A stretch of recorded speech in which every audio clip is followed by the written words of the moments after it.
Sí. Y sin cantar el himno ni nada, vamos a dar inicio a este ciclo. Si fuera en la presencialidad tendríamos a la escolta, la banderada, pero bueno, esta vez lo vamos a exceptuar. Casi les digo que es como nuestra nueva normalidad esta, ¿no? Porque el año pasado arrancamos así, este año seguimos así, así que ya no nos sorprende tanto. Y bueno, yo creo que un poco en el cierre del fin del año se los fui diciendo y creo que ahora cuando estábamos coordinando también, siempre es un placer volver a encontrarnos. Creo que además tiene un gran valor el sostener un grupo así durante tanto tiempo. Ajá. Y no es mérito mío, sino que es mérito colectivo, así que lo festejo y siempre me es muy placentero volver a encontrarnos. Así que a partir de esta propuesta que ustedes habían hecho de volver, que además me encantó, porque bueno, me encantan todos los momentos de la historia del arte, así que si hubieran propuesto otro seguramente me hubiera enganchado también, pero me pareció atinado e importante como esta idea de reordenamiento de muchas de las cosas que nosotros vinimos charlando y que de alguna manera como le fuimos dando vueltas, distintas vueltas a la historia del arte y distintos enfoques, se entendió que era necesario volver como a un cierto orden, que creo que un poco lo motivó esa línea de tiempo que habíamos planteado, la de Will Gompertz que fuimos compartiendo. Yo hoy armé una línea de tiempo que es un poco más simple para no extendernos tanto sobre lo contemporáneo.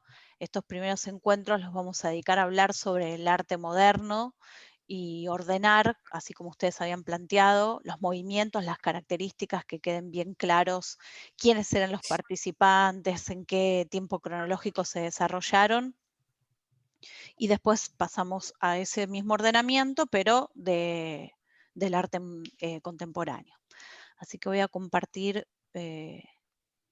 la presentación, que después, bueno, ya saben que se las comparto para que puedan de vuelta volver sobre esta grabación y acompañar con las imágenes que le dan sustento a la presentación.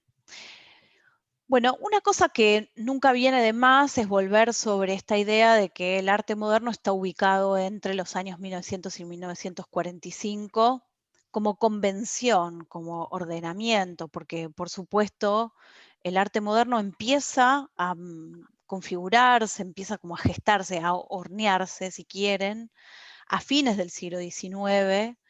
Y si tuviésemos que poner un punto de origen, les diría que esto empieza a pasar en el impresionismo.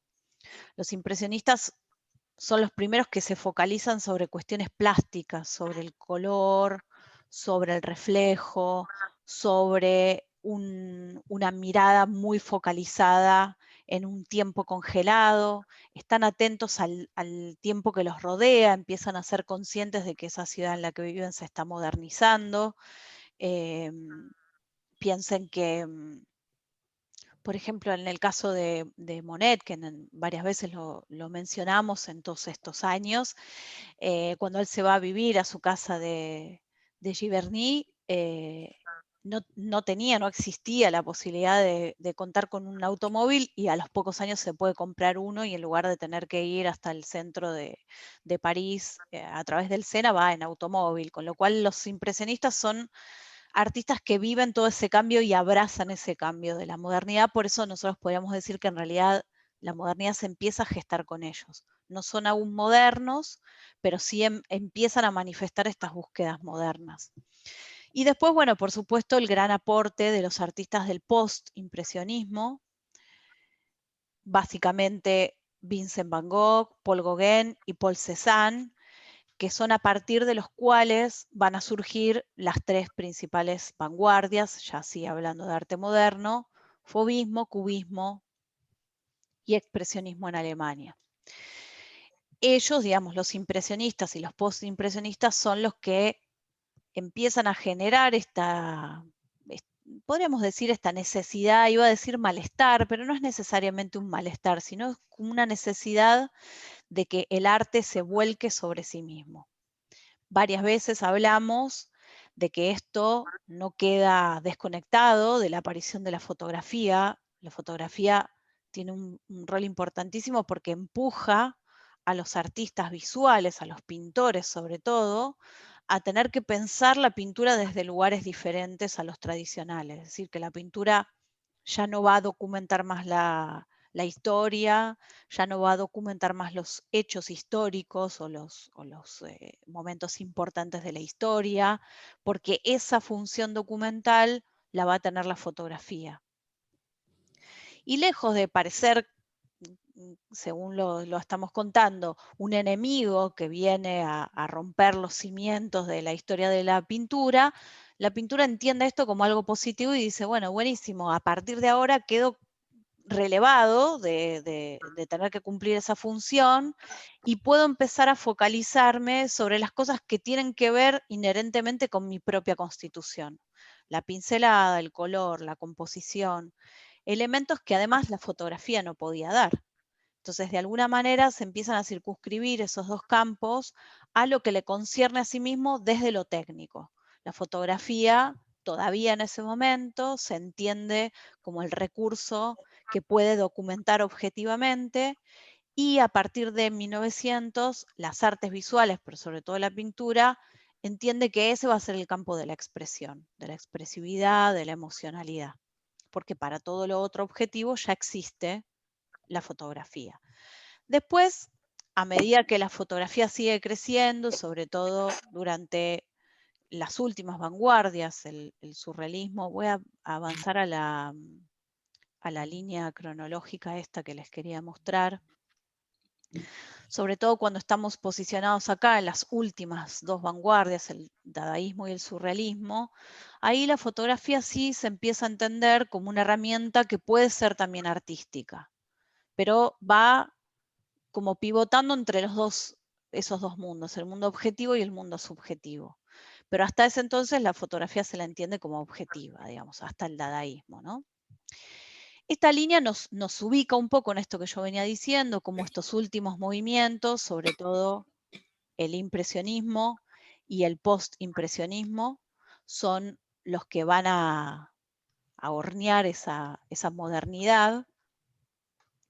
Como esto que les estoy diciendo no es nada nuevo, ¿no? Como todo proceso histórico, hay un momento en el que aparecen estos cuestionamientos, pero que todavía no tienen fuerza de movimiento como tales. Los cambios en las artes visuales, como los cambios históricos, son procesuales, ¿no? Se van construyendo poco a poco. Y sí, acá hacemos el corte porque está empezando el nuevo siglo y como las vanguardias tienen esta estructura mediante la cual en escritos que se llaman manifiestos van contando cuáles son sus búsquedas. En esos manifiestos además aparecen los nombres de quiénes son los que pertenecen a esos movimientos. Es un periodo de la historia súper ordenado. Nosotros sabemos que el fauvismo empezó en 1905 porque esa fue la fecha en la que aparece el primer manifiesto fauvista o el primer manifiesto moderno. Entonces, hay pocas veces en la historia del arte que nosotros podemos decir algo tan rotundamente. Sabemos que la ficha de inicio del arte contemporáneo es 1900 para redondear, pero 1905 con certeza porque aparece este nuevo manifiesto, esta nueva manifestación de un grupo de artistas. Y después cuando estemos llegando a 1945, digamos, este periodo, que recién lo voy a escribir así, pero lo teníamos escrito, este periodo del 1900 al 1945 es el del arte moderno y el periodo a partir del 1945 hasta la actualidad es el arte contemporáneo. Nosotros el año pasado, ¿se acuerdan que leímos un texto en el cual se contaba que, por supuesto, desde el 1945 hasta hoy pasaron un montón de cosas, un montón de búsquedas artísticas y que ya estaríamos un poco en condiciones de poder empezar a particionar ese arte contemporáneo. No es lo mismo lo que produjo un artista en los 50, como Pollock, por ejemplo, a lo que produce un artista hoy, porque además se involucraron nuevas tecnologías, nuevos avances científicos que son mucho más vertiginosos de lo que la historia del arte había vivido hasta ese tiempo. Entonces empiezan a aparecer algunas teorías, algunas propuestas o hipótesis que quieren empezar a fraccionar este gran grupo del arte contemporáneo. Se está en construcción de eso, todavía no hay nada cerrado, pero sí se empieza a plantear esta necesidad de que, bueno, posiblemente ahora estemos comenzando un nuevo periodo, no podemos seguir metiendo todo en el mismo grupo. Y después también vamos a ver que hay algunas discusiones, algunos debates o no hay acuerdos cerrados en relación a si es 1945 la fecha puntual de inicio del contemporáneo, porque también acá se produce un periodo de transición, así como había sido, como había sucedido en el periodo previo, digamos, en el impresionismo, el postimpresionismo, el periodo previo al inicio de la modernidad. Hay una transición, piensen que es el momento en el que finaliza la Segunda Guerra Mundial, hay mucho movimiento de artistas que de Europa se vienen a Estados Unidos, algunos que con el fin de la guerra vuelven a sus países de origen europeos, que habían estado de alguna manera refugiados en Estados Unidos. Entonces todavía entre el 45 y el 50, el 55 hay como un momento de transición en el cual muchos autores dicen, bueno, todavía no estamos en presencia del arte contemporáneo, sino que estamos en un momento de mitad y mitad. Que eso es mucho de lo que hablamos nosotros sobre Pollock, ¿no? Pollock tiene mucho de contemporáneo y muchas actitudes disruptivas y revolucionarias, pero también tiene otras que todavía son modernas. Entonces no termina de hacer el gran quiebre.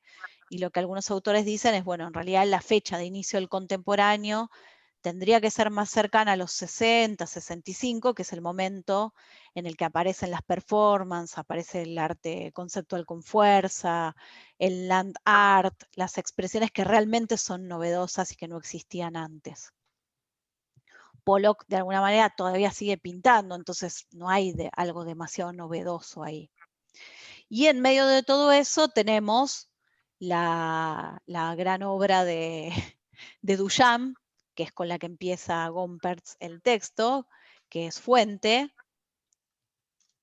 de Marcel Duchamp, que es una pieza de 1917 y que está considerada como la pieza, se los voy a poner en un violeta si no se confunde, que está considerada como la primer pieza contemporánea, aunque no pertenezca a esta cronología que estamos diciendo, ¿no? Digamos, es un objeto, un dispositivo, después, bueno, ya vamos a charlar un poco mejor sobre cómo llamarlo, que aparece mucho antes del momento en el que debería haber aparecido, ¿no? Es una pieza que se produce en el 17, pero que se entiende recién a partir del 45. Es una pieza que todavía seguimos discutiendo, con lo cual imagínense lo adelantado que fue. Pero bueno, está, digamos, ubicado ahí, por eso esta línea de tiempo es un poco más simple que la de Gompertz, que además involucra al arte contemporáneo. Después vamos a volver también sobre esa línea de tiempo, pero esta organiza un poco en una sección entre el 1850 y el inicio del contemporáneo, para que entiendan de dónde se viene y hacia dónde vamos. Bueno, acuérdense, cualquier pregunta que quieran hacer pueden hacer ahí por el chat o habilitan sus micrófonos. Acá más o menos estaban ubicadas, ¿no? Porque esto lo venimos trabajando en estos encuentros. Nunca está de más igual volver sobre la línea. Hay cosas que además son interesantes visualmente, que yo otras veces se las marqué, ¿no? Fíjense que nosotros ubicamos el inicio del realismo hacia 1840, 45, y termina casi, hay todavía expresiones de realismo a fines del siglo XIX, 1890, 95. Y esta extensión que tiene el realismo después no se repite en ninguno de los movimientos, sobre todo en las vanguardias, que tienen una duración muy breve, muy condensada, son pocos años, el fauvismo dura unos 5 o 6 años, Lo mismo pasa con el expresionismo, el futurismo. Las vanguardias tienen una existencia de no más de 10 años, pero en años en los que pasan un montón de cosas, está como condensada una gran potencia, y todo está acelerado también en relación a cómo se aceleran los tiempos en los que vivimos, los tiempos de las comunicaciones que son más rápidas, son más veloces, los medios de transporte son más veloces, todo, incluso los sistemas productivos son más veloces, la industrialización que atraviesa todo, entonces era lógico que si todo ese mundo en el que se está produciendo arte se vuelve mucho más vertiginoso y rápido, los cambios en estos movimientos también se produzcan de una manera mucho más rápida. Algunas características generales que tienen que ver con el espíritu de las vanguardias, y algo también importante para destacar es que hace unas cuantas décadas atrás, este periodo del 1900 a 1945, se lo entendía como las primeras vanguardias, considerando que iba a haber unas segundas vanguardias, ¿no? Siempre la idea de mencionar algo primero es porque va a venir algo segundo. Y se suponía que esa segunda oleada de las vanguardias iba a aparecer cuando terminaba la Segunda Guerra Mundial. De hecho, el nombre un poco de primeras vanguardias aparece cuando termina la Segunda Guerra Mundial. Y claro, lo que sucedió es que cuando se empezaron a desarrollar, sobre todo a partir de la aparición de la obra de Duchamp en el 17, de La Fuente, se empezaron a dar cuenta que el espíritu que tenían las vanguardias no estaba siendo trasladado a este segundo periodo, con lo cual no era muy apropiado hablar de segundas vanguardias. Entonces ahí la historia borró esa palabra y simplemente se refiere a este periodo como vanguardias históricas. No hubo unas segundas vanguardias, solamente vanguardias históricas. Y hay un espíritu que es muy diferente entre la idea de vanguardia y la idea del arte contemporáneo. Hay todo un procedimiento que cambia, que tiene que ver con el hacer de la obra, pero tiene que ver también con cómo cambia el circuito mediante el cual esa obra se difunde o esa obra se da a conocer. Cambia el mercado, aparecen los museos, aparecen las ferias de arte, aparecen las bienales, todo eso cambia el panorama en relación a la contemporaneidad y cosas que se van construyendo en la modernidad que en la contemporaneidad se asientan pero de un modo diferente. Por eso el cambio entre moderno y contemporáneo es bastante abrupto. La idea de llamar a vanguardias las vanguardias es un dato que está bueno preguntárselo, ¿por qué llevan ese nombre? Porque justamente es un término que viene del léxico militar. No es una denominación cualquiera, sino que la vanguardia es, esperen que avanzo un poquito más, que aquí tiene la definición. Es de la Fuerza Armada, digamos, la línea, la hilera que va al primer enfrentamiento, que va al combate. En general es la línea que cae primero, además, ¿no? Y esto no es casual ni es anecdótico. Las vanguardias eran así, las vanguardias iban a ese enfrentamiento, tienen un espíritu de confrontación, un espíritu polémico, que de denuncia. De denuncia también, sí, pero muy al choque, ¿no? Nada tibio. En general, cuando no es a través del color, lo es a través del discurso o es a través de las formas, como hizo el dadaísmo. Pero siempre hay una idea de disrupción, que es muy diferente, por ejemplo, al modo en el cual los propios impresionistas se opusieron al establishment en su momento, donde en lugar de combatir a la academia, dicen, bueno, vamos a organizar un salón independiente y nos vamos a exponer a otro lado. Digamos, hacen la suya y bueno, eso genera toda una posibilidad nueva que está buenísima, pero no tienen mucha intención de ir a enfrentarse con nadie. Las vanguardias son combativas, es parte del espíritu de cambio o de la convicción de que ese cambio se puede generar solo a través de la confrontación. Entonces, que se llamen vanguardias está identificando todo un sentimiento de la época que, por ejemplo, la contemporaneidad lo pierde. La contemporaneidad busca el choque, pero desde otro lugar, y además es una intencionalidad de choque que es individual. Los artistas de las vanguardias se comportan en grupo, es un espíritu colectivo, que en el contemporáneo también se pierde. El contemporáneo es mucho más individualista, y si bien hay lo que nosotros llamamos colectivos de artistas, que son grupos de artistas que trabajan juntos, no es lo que caracteriza de modo más homogéneo a las artes contemporáneas. Son movimientos, además, eso es otra de las diferencias entre moderno y contemporáneo, que se generan en Europa. El contemporáneo en general, después si bien vamos a ver que hay algunos puntos importantes como Berlín, Londres, que son generadores de arte contemporáneo, sobre todo el arte contemporáneo surge de Estados Unidos y principalmente de Nueva York. Después estos segundos centros, Berlín, Londres, que yo nombré recién, se fortalecen una vez que Europa logra recuperarse digamos, de los rezagos o de las secuelas de la guerra, con lo cual Estados Unidos, además de que, por supuesto, gana después de la Segunda Guerra Mundial un lugar de poder político y económico, también ocupa el lugar de productor de arte contemporáneo. Y eso también es bien interesante porque al generarse ese cambio de centro de producción europeo a Estados Unidos, también cambia una idiosincrasia y cambia una forma de proceder. Y cambia también una accesibilidad, no sé, digo accesibilidad en términos de compra de las obras de arte, ¿no? Vieron que el otro día en el chat estuvimos ahí medio comentando este documental nuevo que hay en Netflix sobre la falsificación de las obras de arte y cómo la galería vendía. Bueno, ahí se ve un poco ese espíritu que es bien diferente a cómo se comercializa el coleccionismo europeo. El coleccionismo en Estados Unidos es como más voraz, ¿no? La idea de tener la pieza, pero tenerla más para otros. Por eso creo que también la galería pudo vender durante tantos años piezas falsificadas porque, bueno, muchos no preguntaban sobre el origen. Si la galería más o menos les confirmaba que el origen era certificado, los coleccionistas no preguntaban mucho. Y en Europa se compra de una manera diferente, los coleccionistas coleccionan de una manera distinta.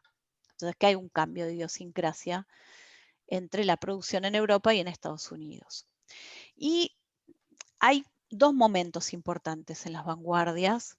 Un primer momento hasta el inicio de la Primera Guerra Mundial, que es un movimiento, como les iba a decir, como muy flower power, ¿no? Que aparece, por supuesto, después con el hipismo, pero para que entiendan la idea, muy positivo, con la idea de que el arte va a cambiar la vida de las personas, de que arte y vida pueden configurar un ente unificado y de que además se puede producir arte en este nuevo mundo que presenta nuevas posibilidades. Todo es fantástico, hasta que empieza la Primera Guerra Mundial y muchos de los artistas, sobre todo de los expresionistas alemanes, se mueren en la Primera Guerra Mundial combatiendo. Y a partir de ahí es como que las vanguardias se empiezan a ennegrecer, o sea, se oscurecen y todo se vuelve cada vez más tremendo hasta que finalmente llegamos al dadaísmo, que es el nihilismo total en relación al arte y a todo. Digamos, es como la pérdida de convicción en todo, en la religión, en los poderes políticos e incluso en el arte. Pero si no entendemos cómo se va construyendo esa pérdida de fe en el arte, parece que los dadaístas son unos locos que salieron ahí a pelearse contra todo y en realidad responde un poco a esa pérdida de fe eh, y creo que de alguna manera también una cierta comprobación de que el arte no cambiaba la vida de las personas como pensaban los primeros vanguardistas, ¿no? Entonces, bueno, ahí hay una cuestión interesante. Y después hay algunos elementos que son también importantes para entender cómo se va armando, cómo se va horneando ese arte contemporáneo que yo les decía en la modernidad, porque aparece en esta época lo que se denomina como la segunda revolución industrial, que tiene que ver sobre todo con los cambios vinculados con la electricidad y con los derivados del petróleo. Entonces ahí aparecen plásticos, aparecen gomas, aparecen elementos que son producidos industrialmente y masivamente y muy accesibles, y esto lo digo sobre todo pensando en cómo los surrealistas, por ejemplo, van a empezar a hacer objetos artísticos usando muchos de los desechos de esta industrialización masiva. Y en términos de la electricidad, lo que contaba antes, ¿no? De cómo las ciudades empiezan a tener sus tendidos eléctricos.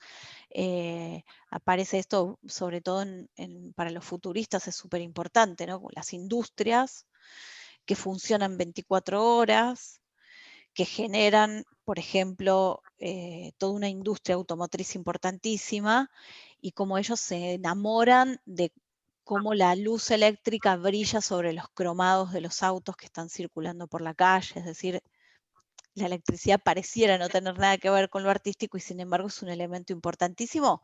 Piensen que ahí también los rusos, por ejemplo, empiezan a pensar en la posibilidad de lo cinético, de incluir el movimiento, aparece el cine, con lo cual esta segunda revolución industrial también tiene mucho que ver con el desarrollo de los medios en las vanguardias.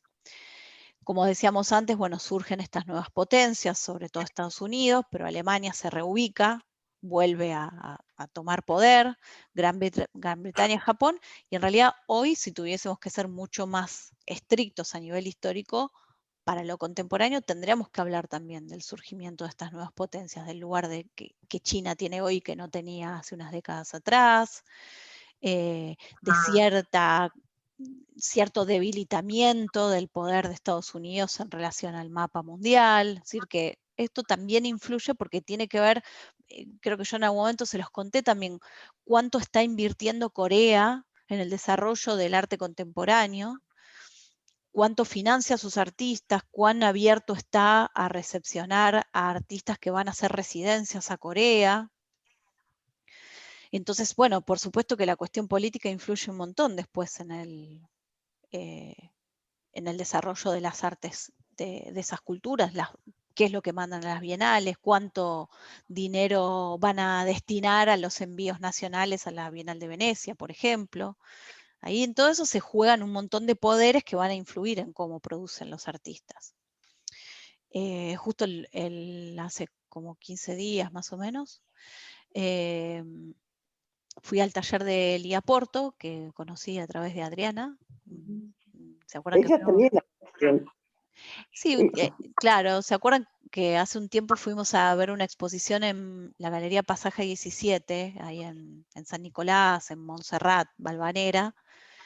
Y nos recibió Lía, que había hecho esa obra, que era un textil donde había unos sillones con toda una maleza que se lo iba comiendo. Esa es Lía.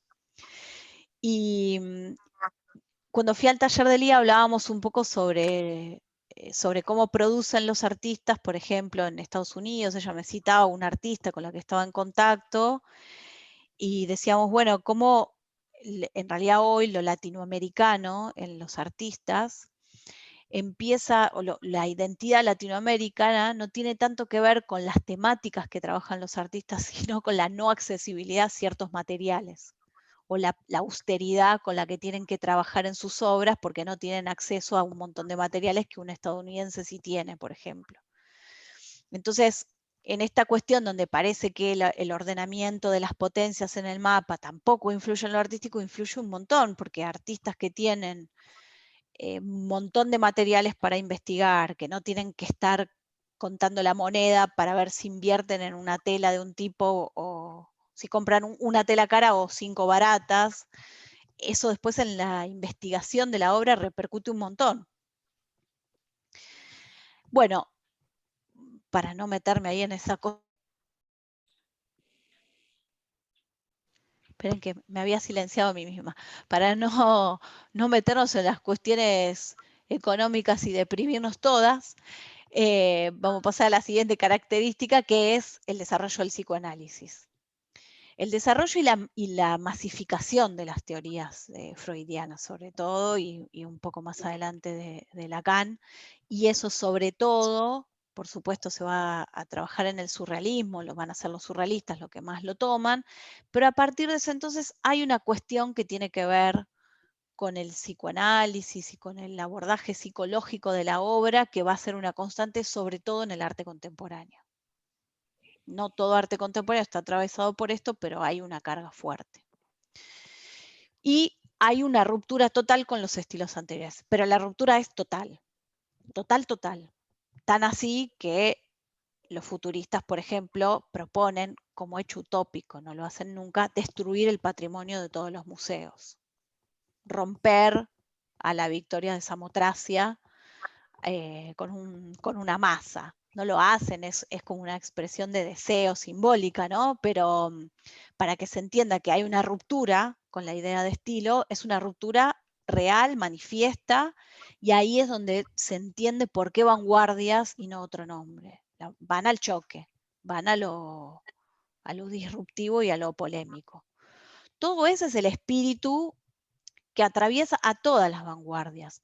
Después, cuando nos metemos en cada una, vamos a ver que hay búsquedas desde distintos lugares y algunos son más políticos, otros están más anclados a la historia y a los hechos de las artes plásticas, pero en términos generales todos están orbitando sobre estas preocupaciones o tienen estos intereses. Y además acá aparece una palabra que es súper importante para nosotros, que es la palabra de estilo. Hasta, les diría, el realismo, o si quieren, para ser muy ortodoxas, hasta el romanticismo podemos hablar de estilos. A partir de ahí la idea de estilo se rompe y solo podemos empezar a hablar de movimientos. La forma de referirse a los movimientos hace alusión a que es una agrupación de artistas que están de acuerdo en que comparten ciertas formas de ideas sobre la obra de arte, pero no todos pintan igual, hay como una libertad de, como se dice en la universidad, ¿no? Hay libertad de cátedra, todos tenemos el mismo programa, pero bueno, después en su clase cada uno la da como quiere.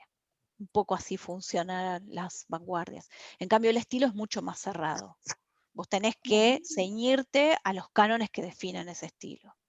Si no pintas de esa manera, estás fuera del estilo. María, Sí. vos hiciste un comentario el año pasado de que ahora había como una vuelta o desde hacía un tiempo rescatar partes por lo menos de los distintos estilos anteriores, antiguos. Sí, sí, hay un retorno lento hacia, por ejemplo, volver a los talleres donde se estudia modelo vivo, a recuperar la enseñanza del dibujo. Porque, bueno, digamos, más allá de que yo ya saben que soy una acérrima defensora del arte contemporáneo, se desbandó todo un poco, ¿no? Es como que se empezó a perder ese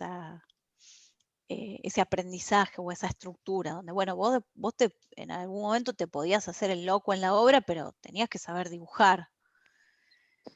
Y hay un montón de artistas que si después cuando nos metamos más con las tendencias del contemporáneo, vamos a ver que vuelven hacia una pintura de tinte clásico, con un enfoque contemporáneo, pero la ejecución es clásica.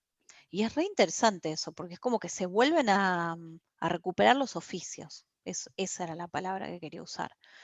Se estaban perdiendo los oficios. Que bueno, está bien, tiene que ver un poco con esta idea de romper con el estilo y poder ahora volver a hacer un uso libre de ese aprendizaje. Para las vanguardias fue importante romper con eso, porque hubo un momento, sobre todo en el neoclásico, donde o producías de esa manera o no eras nadie, no existías, no eras artista. Entonces las vanguardias fueron a romper eso. Bueno, ser artista es ser otra cosa, es expresarse, es pensar el color, es romper la representación y que aparezca la abstracción, por ejemplo. Y el contemporáneo se montó tanto sobre eso que hay un momento donde terminó todo muy desdibujado. Entonces ahora hay, te diría ahora, hace unos, no sé, 10 años más o menos, hay como una vuelta a los talleres donde se pueden aprender la parte como más compositiva, más estructural de las obras de arte, talleres de color, talleres de modelo vivo, talleres de dibujo donde vas a producir. Yo creo que cuando conté eso, Gloria, me acuerdo que les conté que, por ejemplo, sobre todo a principios de los 2000, no encontrabas un taller de pintura y de dibujo, todo eran clínicas y todos iban a hablar sobre la obra, pero nadie producía ahí. Si vos querías ir a aprender, no sé, la técnica de la silografía, no encontrabas taller. Era como que se habían desintegrado esas enseñanzas. Y ahora, también decime, Karen. Claro, fue en el momento en que en el Bellas Artes sacaron la academia, sacaron el taller en vivo con la modelo. Todos Exactamente. esos alumnos cayeron a darse cuenta que lo que hacían tan bien y tan maravilloso dentro de la academia cuando salieron no eran nadie, porque las generaciones anteriores que venían con estudios de orfebrería, porque el tema de la academia es eso, aprender muy bien tu oficio. Y ese oficio no es solamente dibujar, es dibujar qué dibujas con qué lápiz, qué carbonilla pones, dónde la pones. Hay cosas muy sutiles que tienen que ver con lo que vos dijiste, lo que se puede comprar en el exterior y no. Y los que vivimos en Argentina estamos muchas veces muy limitados a poder demostrar nuestro métier dentro de la pintura, por ejemplo. Claro. En cambio ahora, yo coincido con vos, de golpe ahora la gente se ha dado cuenta que no es solamente poner un amarillo al lado de un naranja, sino es que cómo los pones y con qué cantidad de intensidad y de sentimiento, como que es mucho más complicado que poner la cajita de colores y empezar a pintar. Entonces Sí. ahora está empezando a dársele más valor a la gente que ya tiene un oficio de antes, que eran los que antes no nos querían, o no se apreciaba, o parecía que no se apreciaba. Sí, está bueno ese relato que vos hacés porque lo que pasó, sobre todo, bueno, acá en los 2000, en los centros productores pasó un poco antes, es que ese aprendizaje del oficio no era importante para la obra, dejó de ser un valor para la obra. Y entonces, claro, ¿qué sentido tenía? Yo puedo ser un gran artista sin saber dibujar, o al contrario, puedo ser un excelente dibujante y eso no hace que sea una obra de arte lo que produzco. Entonces ahí es donde se empezaron a borrar, a desaparecer todos esos talleres. Pero después se dieron cuenta que, bueno, la obra sin esa estructura también empieza se dieron cuenta ahora, hace 10 años, 2010, 2005, donde se empiezan a recuperar un poco los oficios. Los talleres de serigrafía, los talleres de litografía, de técnicas también súper viejas, donde, bueno, uno puede hacer una obra con una buena técnica y una buena mirada contemporánea. Ese sería un poco el lugar en el que estamos hoy. Que como siempre decimos, bueno, no sabemos hacia dónde, ¿no? Pero por lo menos hoy hay como un retorno a esa valorización de la técnica, no por la técnica en sí misma, sino la técnica puesta en función de un discurso, de un concepto, de una idea. Esa es la idea, digamos, como más importante. Bueno, aquí en otra organización de las vanguardias, lo que podemos ver es el agrupamiento por colores que nos da también el relacionamiento entre sí de ciertos espíritus que compartieron. Por ejemplo, el fauvismo y el expresionismo, que son las dos primeras vanguardias. La primera, el fauvismo, desarrollada en Francia, y el expresionismo desarrollado en Alemania, por eso en general se habla de expresionismo alemán. Comparten esta idea muy influenciada por Van Gogh Brooke, claro. claro. Perdón. No, está bien, Karen, hace las interrupciones. Influenciadas por Gauguin y por Van Gogh. Bueno, tenemos una interrupción infantil. Bueno, mi amor, ahí voy para allá. Ahora te ayudo. La vida en cuarentena.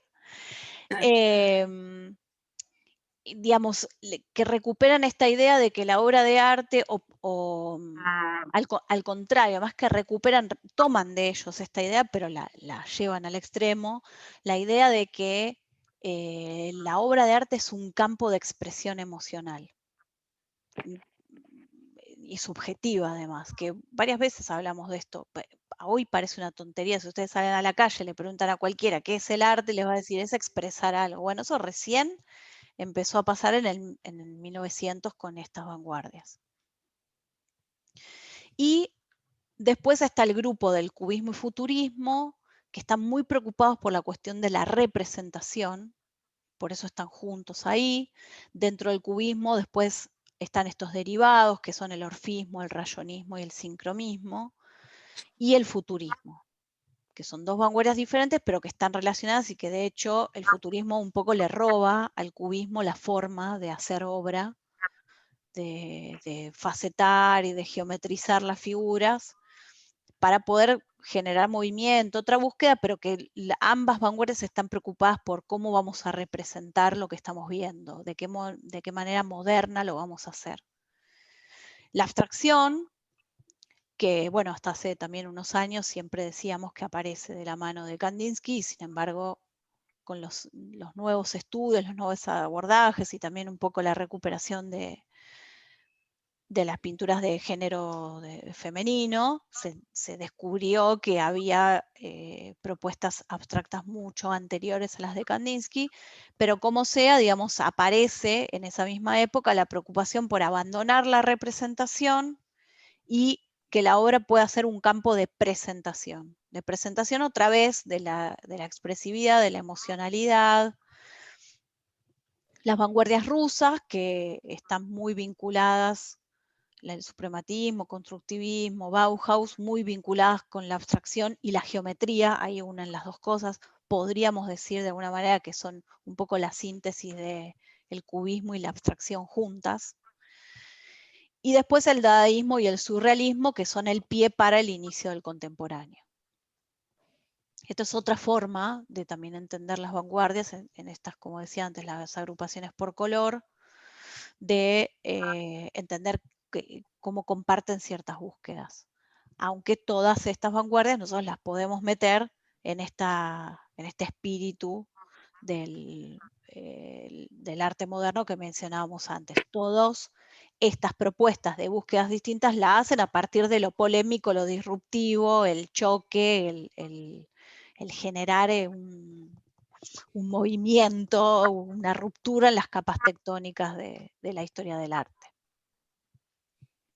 Y ahí aparece, entonces, como decíamos, el fauvismo, que va a ocupar un periodo más o menos de entre el 1905 y 1911, digo 1905, como mencionábamos antes, con certeza, porque es la aparición de la primera exposición fauvista y la primera como enunciación manifiesta, y más o menos fines de 1911, porque bueno, la disolución de estos grupos es más efímera, ¿no? Es menos difícil de contemporaneizar, pero más o menos hacia 1911, muchos incluso de los que formaban parte del fauvismo están pasándose a otros grupos de vanguardias, como si se pasaran a otro equipo de fútbol, más o menos, era una cosa así. Y bueno, la historia un poco de los nombres también, por eso quería poner el acento sobre la denominación de vanguardias, y todos los nombres de todos los estilos anteriores y de los movimientos siempre tienen una razón de ser, no son nombres decorativos, ¿no? Y en este caso el fauvismo es puesto por el crítico de arte Louis Vauxel, que hoy tal vez lo podríamos llamar más como curador que crítico, pero bueno, es el que va a esta primera exposición que se hace en París, donde los fauvistas están mostrando sus obras en un salón muy clásico, muy de estilo francés, ornamentado, donde en el centro hay una escultura de Donatello, que no se puede mover, no se puede sacar. Entonces, ahí lo que Vauxel ve de los fauvistas en comparación con esa escultura de Donatello es el salvajismo. son las fieras, digamos, son los salvajes pintando. Y entonces ahí, horrorizado, dice, oh, Donatello entre las fieras, y de ahí viene la denominación de fauvismo, de fauve, de fieras, de salvajes. A ellos les encanta esa denominación porque como habían tomado como influencia principal a Gauguin, que se había ido a las islas de Tahití intentando ser un salvaje, era un halago, era justamente lo que ellos querían que suceda. Y voy a pasar a la imagen para que veamos un poco dónde se ve esto de lo salvaje. Principalmente tiene que ver con lo sucio que es el uso del óleo en esta pintura. Hay una mezcla sucia de colores, todo este empaste acá, es un empaste desprolijo, los colores están mezclados en la tela y no en la paleta previamente, entonces ahí ya había como un uso incivilizado del óleo. Y además también tenemos invitado a la clase. También, por ejemplo, los planos esos de colores que aparecen en el fondo de ese retrato, que son planos inacabados también, son planos donde se ve el fondo de la tela, no está cubierto del todo, se pone de manifiesto la pincelada. Entonces, claro, vos él lo mira y dice, esto está hecho por un salvaje, esto está hecho por uno que no se crió en Europa, esto es un horror. Bueno, era la búsqueda de los fauvistas. Este es Matisse, que va a ser el principal exponente del grupo fauvista. Después Matisse sigue su obra y su producción de una manera muy personal, y las últimas obras, estas las del collage que él hace cuando ya no puede pintar mucho, esas obras ya nosotros no las podemos meter dentro del fauvismo, por eso les decía, ya para 1911 está como diluido como grupo. Pero a Matisse le sigue interesando el color, lo trabaja de otra manera. En esta pintura está siendo fauvista. Este es como un manifiesto visual del fauvismo. Y además, como les interesa muchísimo esa cosa de impacto, ese golpe, sobre todo el golpe en el ojo, piensen esta pintura en comparación a cualquier pintura clásica. Si quieren pensar en la Gioconda, por ejemplo, como paradigma también de pintura famosa, clásica e idealizada, y al lado de esta obra, cómo los colores son colores incómodos, son colores que no tienen matices casi, no tienen cambio de valor. ¿No? Por ejemplo, en ese plano verde, nosotros vemos un plano un poco más oscuro, un poco más claro. Lo único oscuro está dado por esta suciedad acá. Este rojo no tiene cambios de valor, este violeta tampoco. Y entonces en ese uso del color plano hay una idea también de que juntos los colores complementarios generen una disrupción en el ojo, un shock en el ojo, ellos decían como una patada al ojo, que por supuesto el espectador del arte más clásico y más contemporáneo le molesta, le incomoda. Para nosotros esto, cuando yo digo patada al ojo, es como un chiste, porque hoy, ¿no? Desde que vemos pantallas LED que medio hasta te encandilan, es como un chiste, ¿no? Que diga una patada al ojo. Pero si la comparamos con la pintura clásica, les decía la Gioconda, como para que tengan una imagen en la cabeza, se entiende que efectivamente era una forma disruptiva de usar el color. Y además una forma disruptiva de usar la pincelada, que era evidente, como que se pone en evidencia el proceso, el artista muestra cómo hizo la obra. Y además, impunemente muestra que la hizo en 2 minutos, porque pintó así, con unas manchas de, ¿no? Estos puntos acá, uno puede casi hasta como hacer un seguimiento medio forense de la pintura, porque puedes ir como repitiendo los gestos que fue haciendo Matisse en la pintura, y se evidencia el proceso.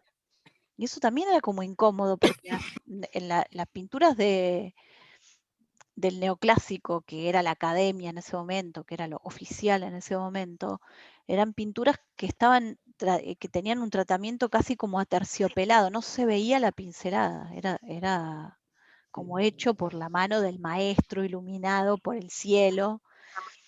Y aparece Matisse con esto todo desprolijo y le dice, bueno, esta es la nueva pintura moderna, se lo quieren comer crudo. Dice, no, esto es un horror. Un horror para el ojo acostumbrado a mirar esas pinturas aterciopeladas. También una cosa importante, la obra se llama El retrato de la raya verde, que es esa raya que atraviesa el rostro de esa figura que él representa, que es lo único que genera un poco de volumen en la pintura. Con eso marca ahí un lado y el otro del retrato. Pero ese rostro es como una máscara, ¿vieron? Que se ve acá este borde, es una máscara, es una cosa muy artificial que también les interesaba a los fauvistas. Ellos querían poner en evidencia que la pintura era un artificio, que la pintura no era documentación de la realidad, la pintura era una construcción.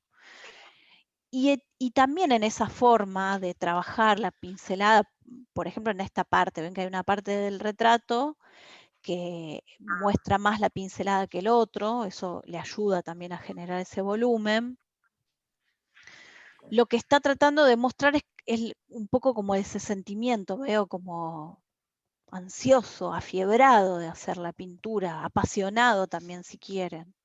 Entonces ahí es donde la pintura empieza a ser expresiva también, es expresiva en el color, pero también es expresiva en el modo en el que está hecho. ¿No? Trazos también. Los trazos, efectivamente. La libertad con que pone esos puntos. Fíjate vos que él no engancha ningún trazo, lo lineal no va con lo pictórico. Él hace como linealmente pinta el cuello, suponete, y de golpe levanta la raya para marcar el hombro y distinguir el naranja del coso. No respeta nada, lo plano y la tercera dimensión que antes se usaba, él no la respeta para nada. Acá tenés planos chatos y planos que quieren ser medios voluminosos. Es interesante. Sí, bueno, Realmente eran rebeldes, ¿eh? Eso que vos decís está buenísimo. Matisse después lo va a sostener en un montón de sus pinturas, pero acá es la primera vez que lo hace. Este rojo es el mismo rojo que el del muro, lo único que marca la corporalidad de la figura es esa línea. Está muy bien eso también que observaste. Y la línea, que también, esta línea negra que va marcando en algunos casos la forma, porque fíjense que acá no lo hace, también es una cosa que toman de Gauguin, que era esta técnica que algunos autores llaman el cloisonnismo de Gauguin, que era rodear, un poco como hace el cloisonné, como hace el vitró, rodear todos los colores con una línea negra. Y Gauguin lo que decía es que con eso hacía más evidente la idea de lo artificial de la pintura, de cómo eso estaba construido, como que eran formas que se iban uniendo. Y que además también es interesante en el contexto en el que lo plantea Gauguin, porque venían del impresionismo, donde todo era la luz, lo etéreo, lo atmosférico, y el postimpresionismo vuelve a construir la forma, y entonces acá en el fauvismo hay una herencia de esa forma que es pesada, y está el plano de color puesto. Y también hay una referencia en dos elementos que están muy presentes en las vanguardias, que son las influencias de la estampa japonesa y de la escultura africana. Que es más claro, voy a avanzar un poco para mostrarles esta de la obra de Picasso, acá algunos ejemplos de escultura africana. Matisse era un gran coleccionista de escultura africana, también lo fue Picasso, pero ellos coleccionan la escultura africana sin interesarse demasiado en lo ritual, cuál era la función ritual que tenían esas máscaras, esas esculturas.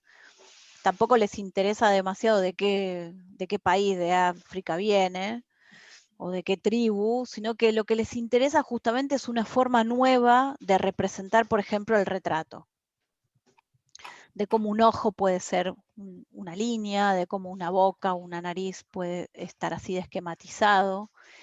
Y fíjense acá que, bueno, hay como una especie de tocado arriba de esta escultura y el corte es bastante similar, el procedimiento, al que aparece aquí, en este corte, Sí. ¿no? O sea, que el retrato pierde sentido. De hecho, yo esta historia también se las conté algunas veces. Este es un retrato de la mujer de Matisse, que en ningún momento le pone nombre, no dice retrato de fulana de tal, sino que lo llama retrato de la raya verde, porque quiere que vos pongas el ojo sobre lo procedimental de la obra.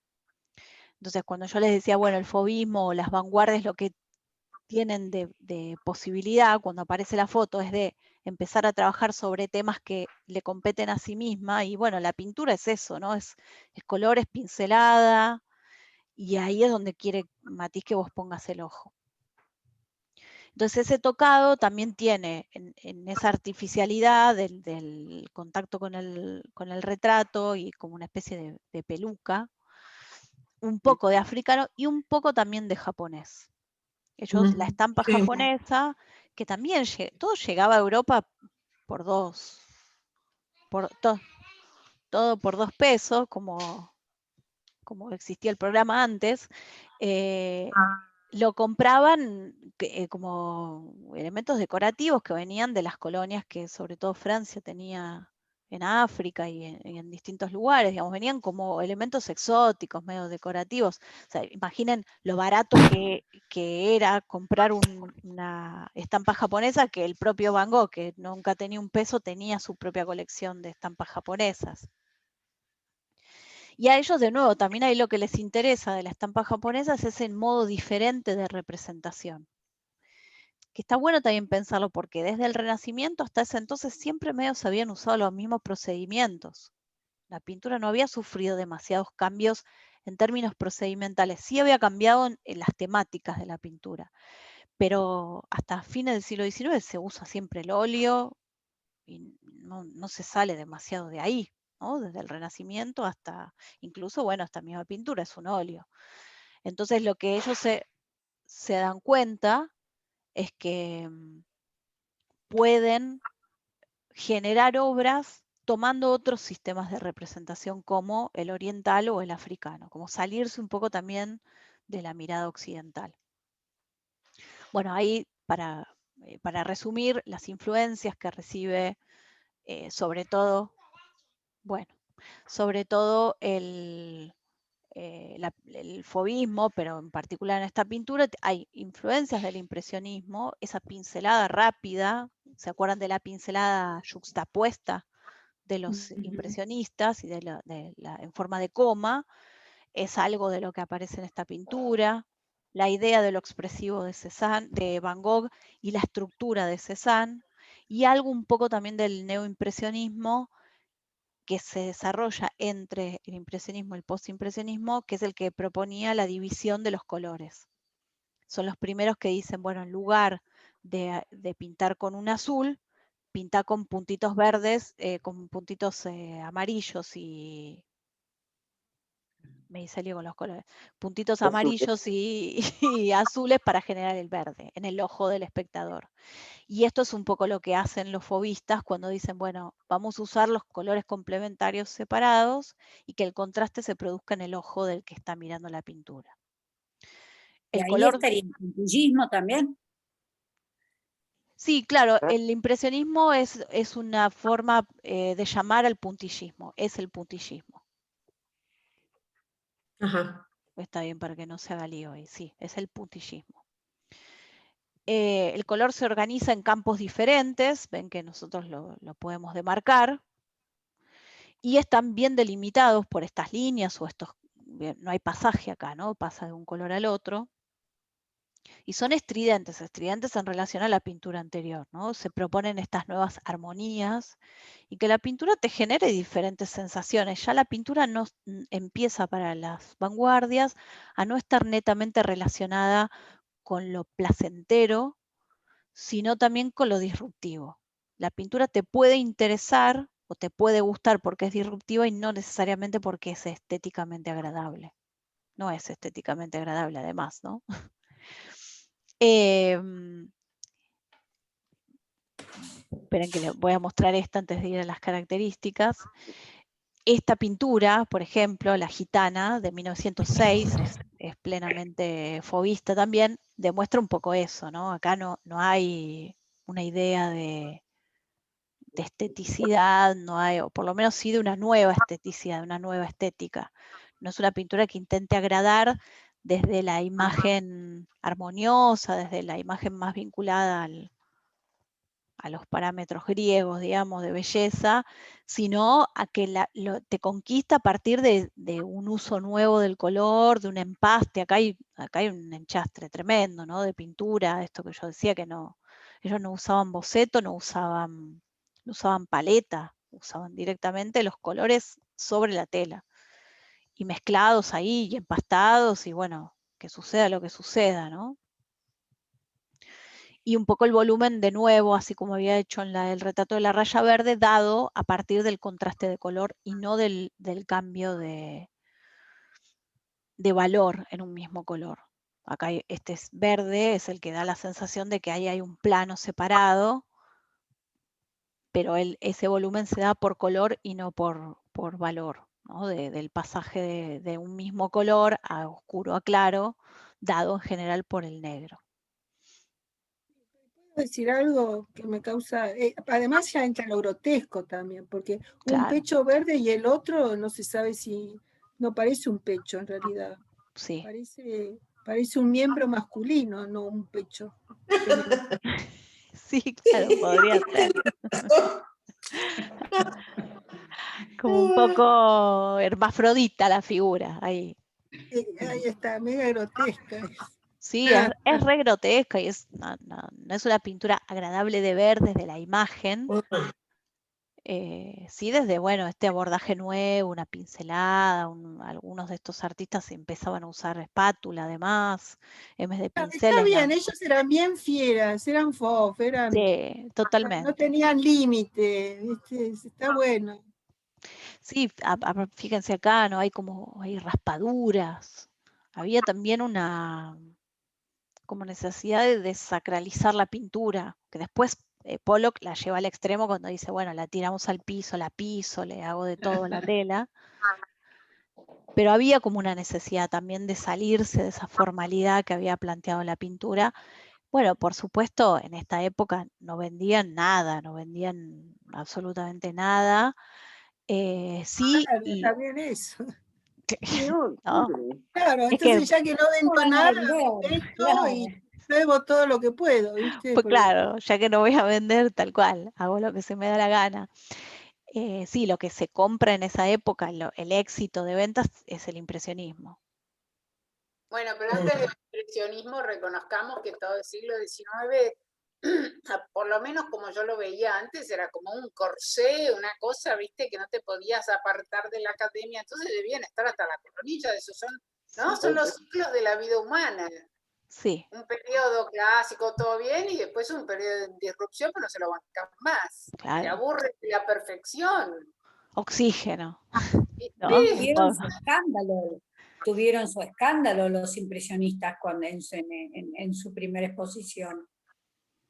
Claro, sí, porque bueno, también había que salirse por primera vez de ahí de la academia. ¿Quiénes eran estos imprudentes que venían a cuestionar el poder de la academia?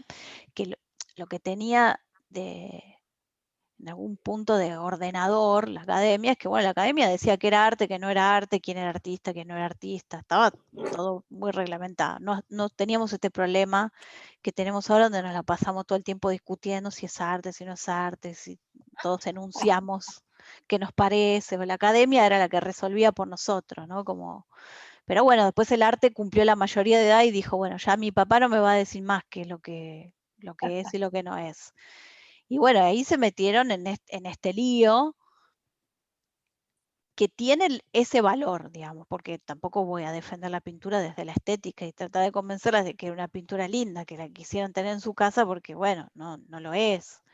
Pero sí tiene este valor, ¿no? De tipos que, bueno, se tiraban al agua sin saber nadar y veían a ver cómo podían salir de ahí. El fauvismo, para volver a las características, entonces da un predominio siempre al color por sobre el dibujo. No hay boceto, ellos no bocetan casi nunca. En tal caso podría haber una estructura inicial, un poco con carbonilla sobre la tela, a la cual después le pasaban un paño para que quede solo la huella y iban directo al trabajo con la pincelada, les interesa el color, no les interesa la forma, les interesa el color.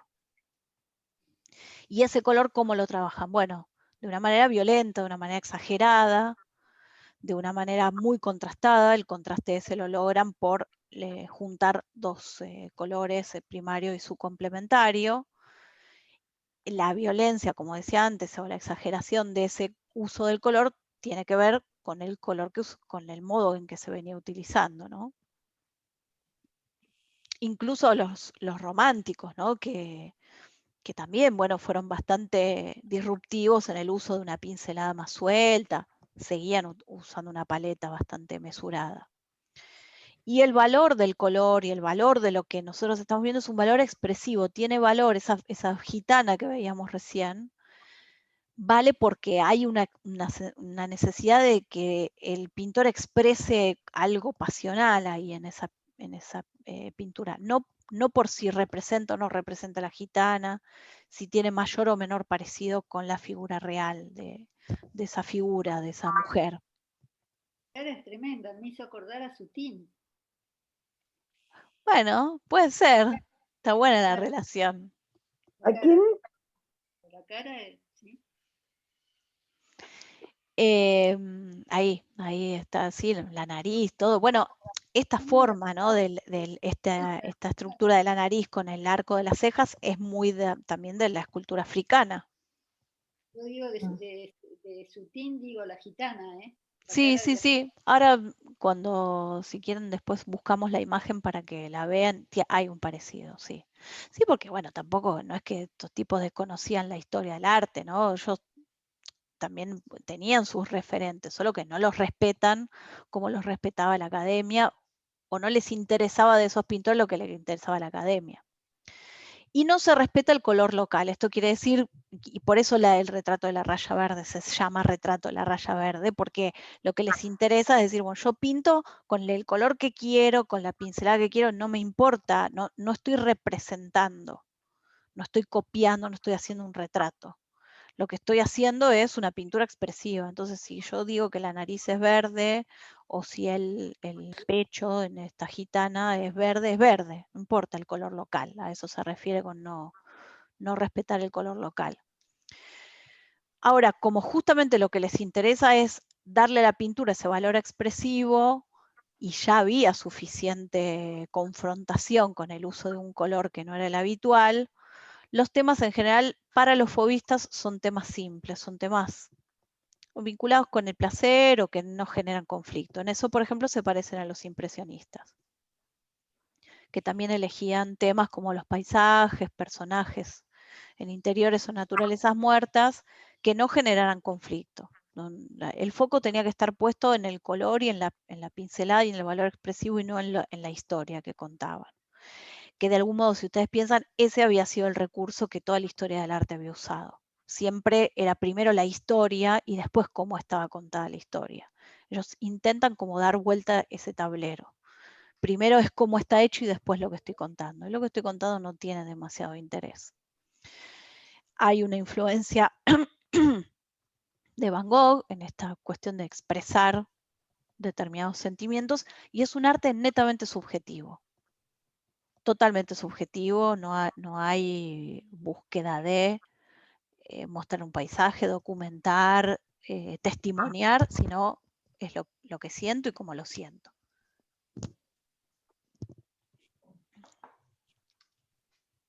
Hay otros pintores, fauvistas, bueno, esto es una pintura, ven, un poquito más avanzada en el tiempo de Matisse, también bastante conocida, pero donde vuelve a utilizar el mismo recurso. Esta mesa está separada de la pared vertical, digamos una superficie vertical,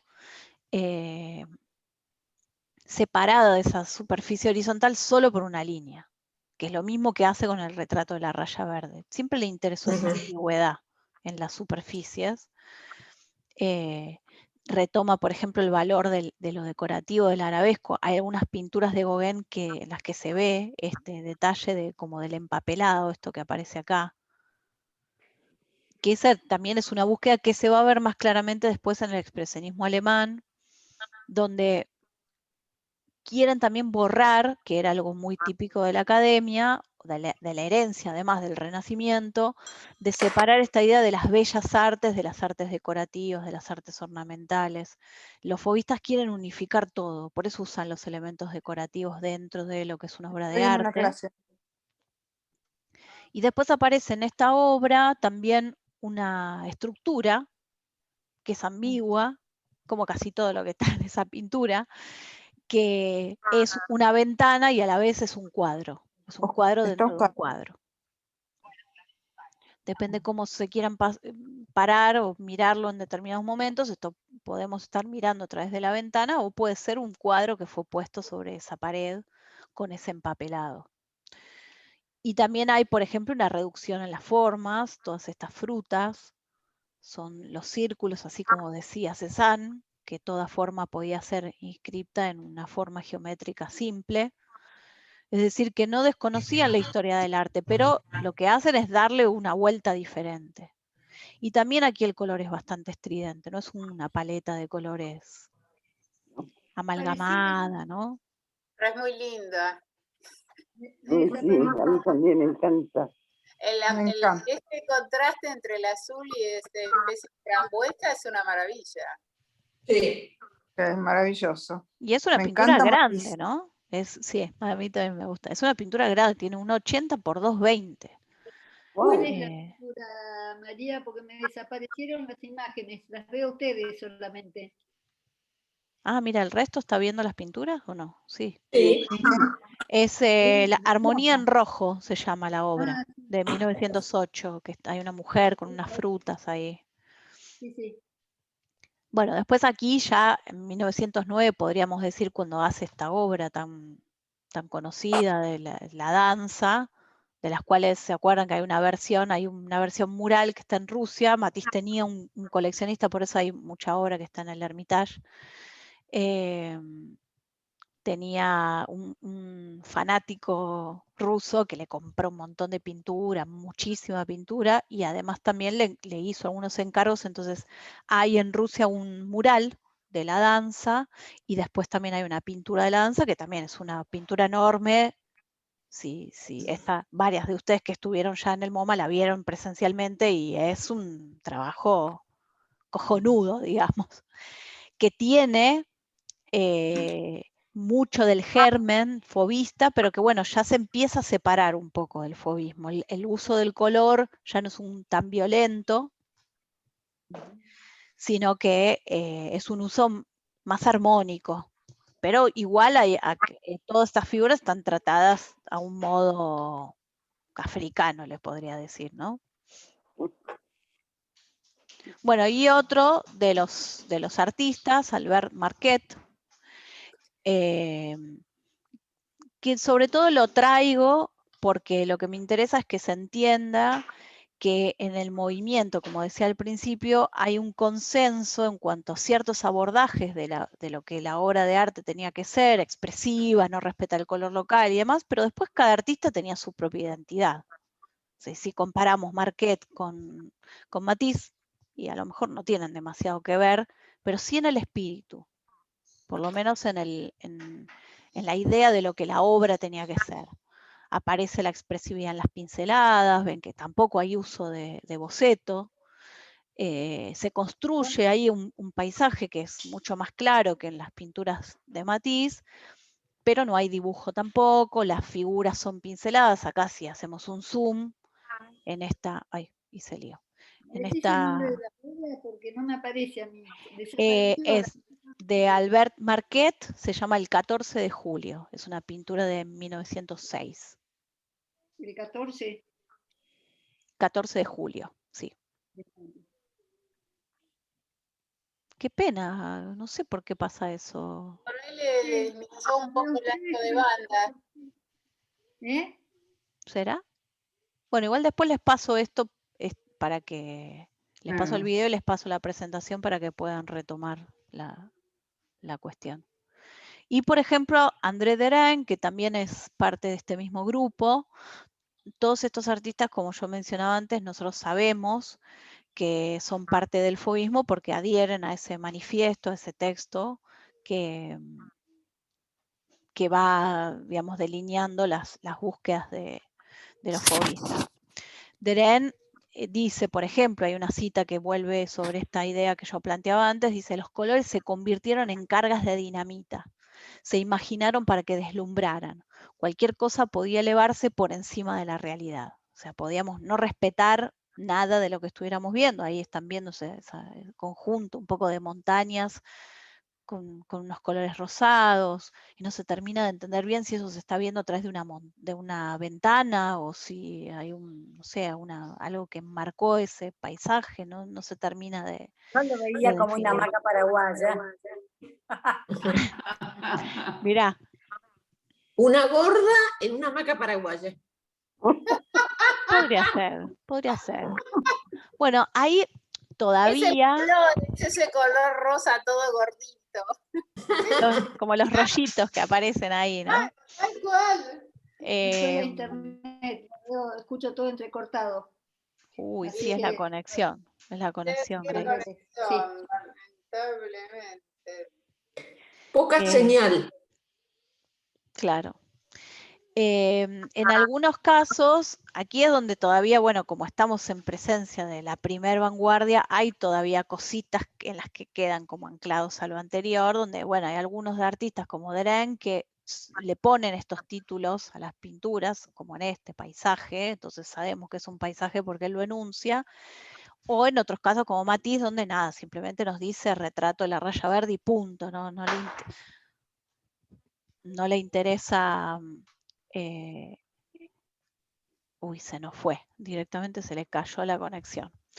Sí. No le interesa determinar a Matisse de qué es lo que se está hablando, sino que nos da una referencia. Después vamos a ver que, por ejemplo, en el caso de Kandinsky, cuando desarrolla la abstracción, ya no abandona el título por completo. Otra pintura de Deren, interesante también, un poco, acá hay un poquito más de conexión con lo que después vamos a ver en el próximo encuentro del expresionismo alemán, que se pone más oscuro todo, más oscuro en paleta y más oscuro en visión, como más patético, más tétrico todo. Pero súper interesante la estructura de cómo están configurados esos cuerpos. Parecen casi un poco esos muñequitos que se usan de madera para dibujar, para aprender a dibujar, que son articulados, parece un poco eso. Y están ahí, bueno, sabemos que se llaman bañistas, pero están medio como en un espacio indefinido. Es muy interesante la pintura. También Están tamaño medio grande. perdidos en una Watt para mí. Podría ser. Mira Karen pensando ahí en la Watt, desnudos. Porque hoy hablaba del miembro masculino.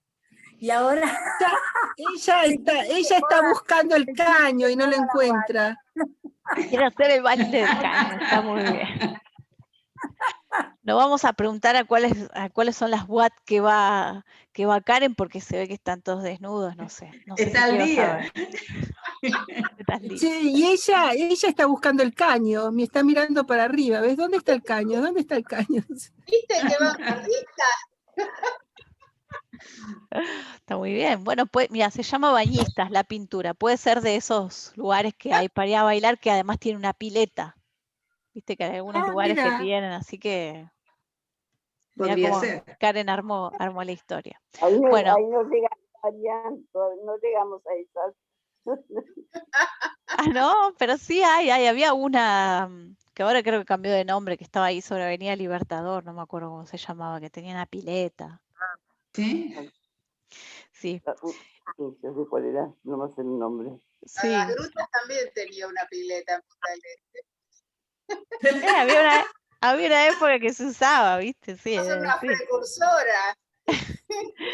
No se hagan las pacatas. Después estaba Babilonia, ¿se acuerdan Babilonia que hacían la propaganda? Que ese era lo que tenía jardines y la pileta famosa.